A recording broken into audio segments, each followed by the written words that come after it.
Hello, everybody, and welcome to the Friday edition of Palmetto Sports Daily. We're talking Football Friday for this entire weekend, kicking off with high school football tonight. I'm Kevin Bilodeau here in Charleston, joined by Rick Henry in Columbia and Carmine Jamay in the Upstate. We're going to hear from Tegan Brown in just a moment as well. But we start off with our games of the week around the state for high school football, and we have a good one here in the Low Country coming up later tonight as Somerville, the #1 ranked team in our Live 5 Friday Night Lights high school football poll. They are playing host to the #4 team in that poll, James Island. James Island coming to this one at 6-0 on the season. Somerville at 5-1. But this is a rivalry that goes back several decades, way back into the 70s, and it's one that has been completely controlled by Somerville over the past few years. James Island has gone more than 20 years without getting a victory over Somerville. And in fact, this game is in Somerville. It has been since 1981. That was the last time the Trojans went into Somerville and picked up a victory over the Green Wave. And that is something that the Trojans are well aware of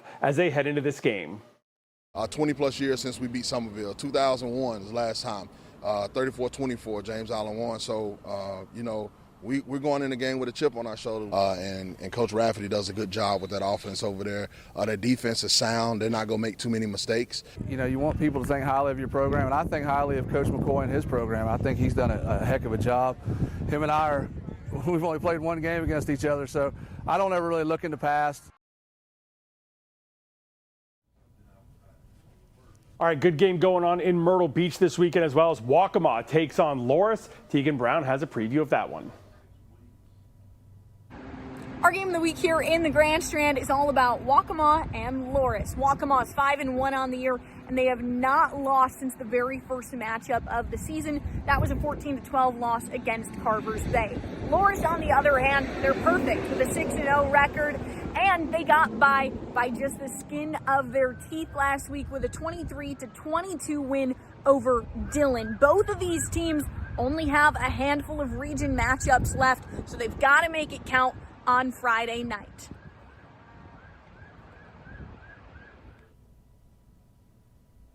All right, thanks so much, Tegan. Carmine, what's the game of the week up in your neck of the woods?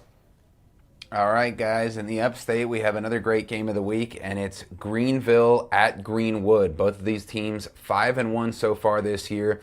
And if you put in Mean Joe Green into this matchup, you'd have all the greens. People are going to be paying money, shelling out some green to see this one. Maybe Julia Westerman has her popcorn ready from earlier this week. But yeah, Greenville and Greenwood, two teams having great years. Greenville is led by first-year head coach Steve Scoot Watson. So he previously coached J.L. Mann, which is also here in Greenville the past 5 seasons, leading them from being ranked 160th in the state to top 15 over the past 2 seasons here in the Upstate. Then he went over to Greenville. So the mean green matchup, Rick, is what we got going on. 2 teams, both 5-1. What's going on for you this week? Okay, well, my Football Friday game of the week is a pair of 2A teams. I've got Columbia at Mid-Carolina. Here in the Midlands, a lot of attention focused on the 5A teams. You got Irmo, Dutch Fork, White Knoll, all in my Midlands top 10. 4A teams, Camden, AC Flora, they're also in my top 10. But we have some pretty good 2A teams too. Now, Columbia and Mid-Carolina, they're not in my Midlands top 10. Region 3, 2A, Fairfield Central is on top at 1-0, tied with Chester, both of them 1-0. Then you have Eau Claire 0-1, Mid-Carolina is 0-1, and Columbia, this is going to be their debut. So when you look at that, all of these teams have a chance of making the playoffs, and I'm sure Columbia and Mid-Carolina will give us a pretty good game of the week. All right, that's going to do it for the opening segment of Palmetto Sports Daily. We'll be right back to talk some college football.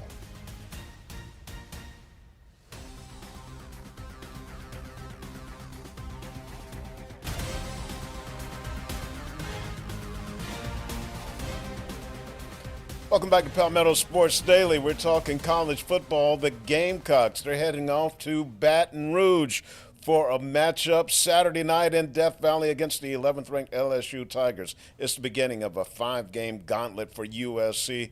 all against nationally ranked SEC teams. If you go back to last year's game in Columbia against LSU, the Gamecocks got off to a 17-0 start, and that was fueled by quarterback Lenore Sellers. Passing, he was 9 of 16 for 113 yards, and he really hurt the Tigers with his running. He rushed 10 times for 88 yards and with a 75-yard touchdown. But Lenore's got hurt late in the first half, and he only played a couple of snaps in the second half. And so this week there's been a lot of what if. What if he hadn't gotten hurt? Would have they been able to pull off the upset over then 16th ranked LSU? LSU rallied to win at 36-33. Here's Shane Beamer and some LSU defenders talking about the Gamecock QB. I'm excited to see Lenoris play every game. Certainly, I would have been really excited to see him play the second half of this game last year because he was doing some really good things in that game before he got hurt, and then would have loved to have seen him finish the LSU game and then be able to play against Akron and then be really dialed in when we played Ole Miss, but it didn't happen that way. But I know he's excited. Really trying to contain him because he get out in open space. He fast. He fast in the big arm. Just, trying to mix coverages up, get him confused so he can hold the ball and pass rush get home. Go out there and play our football. Go out there and play our ball and just tackle and run to the ball. All 11 has to the ball and just play as a team and communicate, and we'll be great. Yeah, Carolina's last game against Kentucky, Lenoris looked very comfortable and confident, and we'll see if that can carry over because he'll need more of the same Saturday night in Baton Rouge. Carmine. Yeah, Rick. Well, how about to the other Tigers? And you flash back very well and eloquently as usual to last season. I'm going to flash back all the way to 2008. If we can pull up a photo we have here of a young interim head coach, Dabo Swinney, earning his first win of his college career at Boston College. Of course, the Tigers are returning to the site of that first win to Boston College this weekend. Dabo lost his first ever game as interim Tigers head coach against Georgia Tech, and then winning his second ever game, which was this one against Boston College. This right here is a dual photo of Tyler Grisham on the left side, a wide receiver at the time, now Dabo's wide receivers coach, and the legend, the All-American C.J. Spiller. Big hug there for the running back at the time, now the running backs coach of Clemson. So Dabo, Ella Grogan, our Palmetto sports reporter, was asking Dabo this week about the memories that are flooding back for him from the first ever win in an incredible college career after that. But let's listen to the head coach here. It was a great game, and somehow or another we made one more play than they did, and that's definitely ranks up there, one of the coolest moments I've ever experienced. Because it just kind of gave us a shot in the arm and kind of solidified a little bit of the belief that we were trying to instill in those guys, and because again, we were a 3-4 football team. You got seniors that are going to be done in a few weeks, but getting those guys to compete and have fun playing football, and just all about that moment, that day, it was awesome. So seems like yesterday, it really was, but that was one I'll never forget. It's the first one. So pretty cool blast from the past there to a career that we've recounted several times. 8 ACC championships in the last 10 years, 2 national titles, a stretch of 6 years in a row making the college football playoff when it was only 4 teams. And what a college career he's had since that first win as an interim head coach, Kevin, at Boston College in 2008. And coincidentally, Dabo won that game to get his team back up to a 500 record of 4-4. This year, the trip back to Boston College can get the Tigers back up to 500 with a 3-3 record. So just a cool blast from the past there, Kevin. What do you think? Did the Tigers get this done? I mean, build off that momentum against your New England Patriot. And I know you have an affinity for him. We went over your potential PR role with Bill Belichick in the last episode yesterday. But what do you think about this matchup in your old stomping grounds back in the New England area? Yeah, I mean, this has a lot of corollaries to last week's matchup against North Carolina. They're 14.5-point favorites, as they were last week going into Chapel Hill, facing off against former NFL coach and Bill O'Brien, who's now leading Boston College. And this is a game that they should play like they did against North Carolina last week. And if they do, then we're going to start to see that momentum turning a little bit, because the ACC, the schedule that Clemson has coming up, isn't anywhere near what South Carolina has coming up in the SEC. But, this is a game we've said all week. The way they played against North Carolina is the way they should have been playing this entire season so far. And now it's a test of, can they keep doing that and keep things going as they go to face a Boston College team that has just one win on the season, and a team that they frankly should beat by 3 touchdowns. Last week I said when the spread was 14.5 that Clemson had done nothing to prove that they deserved a spread that big going on the road to play an ACC team. Now we've seen they have done that, and can they keep it going, Rick? Yeah, like you said, Kevin, the way they played against North Carolina is what we expected for a team that was ranked in the top 5 in the preseason, projected to repeat as ACC champs and go on to the playoff. And it looks like after they had a bye week, they started getting it together. And Cade Klubnik, if he can be Superman once again this weekend, then the Tigers shouldn't have any trouble at all with Boston College.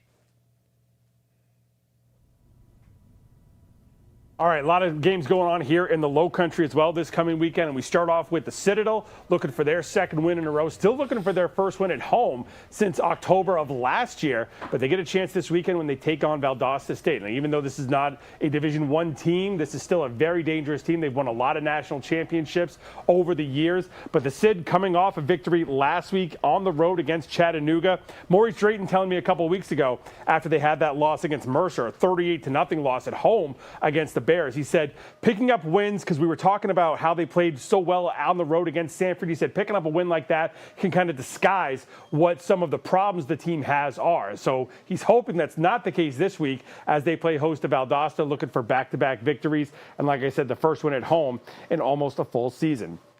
As for Charleston Southern, they are also going to be back at home, looking for 2 wins in their last 3 games and back-to-back home wins as they take on Tennessee Tech. A big day for Charleston Southern is they're retiring the jersey number of probably the greatest player in the history of the program in quarterback Colin Drafts.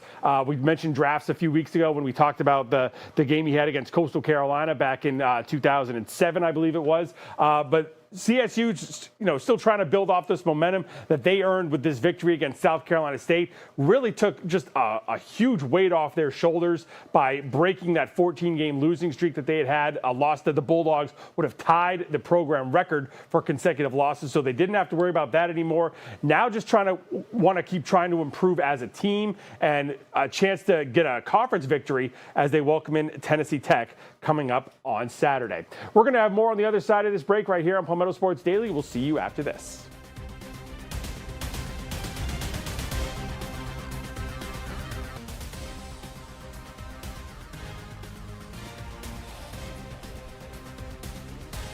Welcome back here to Palmetto Sports Daily, and of course, as we love to do on Fridays, we talk high school football, college football, and the pros. As guys, who would have thought this? The Carolina Panthers have a chance with a win to start off this season 3-3, which for them is a huge success. Would be more than half of their wins all of last season in the beginning portion of this schedule. This might be the Rick Henry Bowl, because we have the Carolina Panthers against Rick's Dallas Cowboys, and a Dallas Cowboy former running back, Rico Dowdle, looking for a little revenge against his old team. Now he's starring for the Carolina Panthers, and we have some great video here of Rico running the ball, which he did very successfully in the 27-24 comeback win for the Carolina Panthers over the Miami Dolphins this past weekend. Rico running the rock for 23 carries, 206 yards, and 1 crucial touchdown. He averaged 9 yards per carry, and I believe he was just 4 yards shy of the Carolina Panthers' all-time rushing record for a single game. He rushed for, again, as I said, 206 yards, and he was the backup running back. Chuba Hubbard is back in the fold this week, so we'll see how those carries are divvied up. But here's Rico, very motivated to host his old Dallas Cowboys on Sunday. For sure, I definitely want to go out there and have a good game versus them, but I mean, they did allow me to live out my dream for my 5 years there. So, I mean, no hard feelings. It's the nature of the business of why I didn't return there. There was no offer made, so definitely be looking forward to prove it to them. Just a matchup, another game. Happens to be the Cowboys, and definitely looking forward to it. You said buckle up, though, last week. Yeah, no, they got to buckle up. Stand on that. That was just meaning it's going to be a very physical game from my end. I know from my end. Just take pride in that. Buckle them chin straps up tight, and I will be coming. I always love a good revenge game. Hey, Rick, you might be buckled up on the couch to watch this matchup with your Dallas Cowboys. What are your feelings about the matchup and Rico's potential revenge hosting Dallas? Well, Carmine, I'm going to be in the stands tomorrow with my son, who's a Panthers fan. Let's go. And my wife. So it's going to be a family affair. Oh, great. But I love to see guys with connections to the Palmetto State do well. And you got to really admire Rico Dowdle. He was undrafted, and when you're an undrafted free agent, all you want to do is make a roster. He made the Cowboys roster and became a very productive player. He was a starter last year with the Cowboys, rushed for over 1,000 yards. And, when they didn't keep him, I'm like, what are you doing? And so I hope he has a good game on Sunday with my Cowboys coming out on top. Sorry, Panthers fans. Lifelong Cowboys fan since the 1960s, and the Panthers are my number 2 team. But I'm looking forward to a great game. Kevin? Look, here's what we know about the Panthers so far this season. They do not lose at home. They are undefeated at home, 2-0, looking to make it 3-0 when they welcome in the Cowboys this week. I think it lines up pretty well for Carolina. Dallas's defense, their run defense is going to have to stop not only Rico Dowdle, but Chuba Hubbard, like Carmine said. The passing defense for Carolina, you just put J.C. Horn on George Pickens. That's going to cross him off right there. So I don't see where the Cowboys are going to score points in this game. So I think Carolina is the easy pick here to even up their record and stay undefeated at home, Carmine. Yeah, that would be great to see. Why am I getting booed in my own newsroom? Yes. What are the boos? What are the boos about, Kevin? What are the boo birds raining down on for? There's Cowboys fans everywhere. Blasphemy against America's team, that's frankly. why. Go ahead, Carmine. Oh, my gosh. Well, yeah, I mean, it's just great to see, Rick. Like you said, the former Gamecocks, 4 years. All he did was keep pounding. Rico Dowdle for South Carolina. And now Dave Canales' mantra, Kevin, is he living up to the keep pounding mentality of the Panthers yet?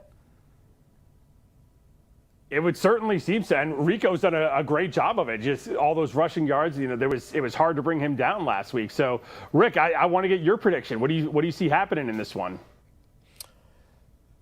Okay, here we go. You mentioned the Panthers being undefeated at home, but let's not forget, this is the 3rd straight year that the Panthers are playing the Cowboys in Bank of America Stadium. The Cowboys won the first 2. And I talked earlier this week about how the Cowboys take over the Queen City, riding horses in uptown Charlotte. So they're going to make it 3 straight wins on the Panthers' home turf. Dak Prescott, he's been playing tremendous football. And it's going to be a Cowboys win, at least by 2 touchdowns. Ooh. Yeah, well, we'll see. Glad you're going to get some family time there with your Cowboys family. Rick, do you have any special outfit planned? Maybe do you have a Cowboys hat, a little style going in the stands? Well, I've got plenty of Cowboys hats. I've got some jerseys, shirts. So I don't know. I'll think about it and put together a good outfit. All right. Well, we'll make sure to air those photos right here on Palmetto Sports Daily. We'll be back right after this break.